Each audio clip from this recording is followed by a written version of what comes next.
People think social networks is a new idea, a new thing to study. And in fact, anthropologists started talking about social networks probably in the 1930s, and mathematicians were talking about them in the 1950s, and sociologists started picking up on social networks in the 1960s. So I wanted to do a dissertation that showed how interesting and important social networks were. It seemed to me that one of the biggest sources of inequality in our society, in almost any modern industrial society, is differences in the rewards to different jobs people have. So if you could show that people found their jobs through social networks, then that would mean that social networks were a big part of where inequality is coming from. And instead of studying, as I wanted to, men and women and blue-collar and white-collar workers, I only studied male professional, technical, and managerial workers because that was manageable and it was already as many people as I could possibly handle. Professional, technical, and managerial workers are what we might call higher white-collar workers, doctors and lawyers and teachers and professors and managers and engineers and scientists and people who do technical work. So I found directories for the city of Newton, and from these directories, I chose a sample of people who had recently changed from one job to another. Almost every single person either let me into their house and was interviewed right on the spot, or said, well, you know, we're in the middle of dinner or something, but come back on Saturday. So I ended up with 100 people who fit the sample criteria that they'd changed jobs recently. And then once I had interviewed those people and had some sense of what was going on, then I could write a survey instrument that I mailed out to another couple of hundred people, and I got 182 of those back. A lot of times when people would tell me that they found their job through someone they knew, I would say to them, oh, so you found the job through a friend. And over again, people would correct me and say, no, not a friend, just an acquaintance, just an acquaintance. When you hang around with your best friends, they tend to know each other, and you form a clique with them, and their best friends are kind of the same as your best friends.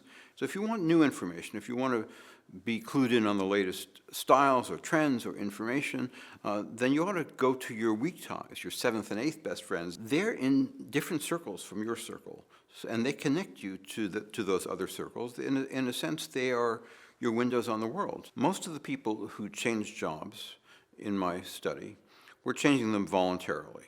So that almost never happens unless people think the new job is a better job.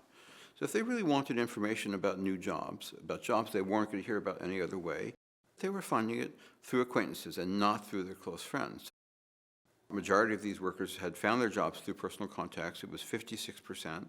And what was really interesting to me was that more than 3/4, just a bit more than 75% of those in the highest income categories had found their jobs through personal contacts. So this effect was much stronger among people who were at the top of the stratification hierarchy. So this meant to me that social networks were particularly important in channeling people into the best jobs that the economy had to offer. It turned out that people who had been in one job for a very long time, in a place where other people had been in a job for a very long time, had a lot of trouble changing jobs when they had to, because they just didn't know people in other companies. People, on the other hand, at the bottom end, who would change their job every few months, they weren't in those jobs long enough to really make contacts that mattered. The people whose average job tenures was 2 to 5 years were more likely to find new jobs through weak ties than people whose average job tenure was very long or very short.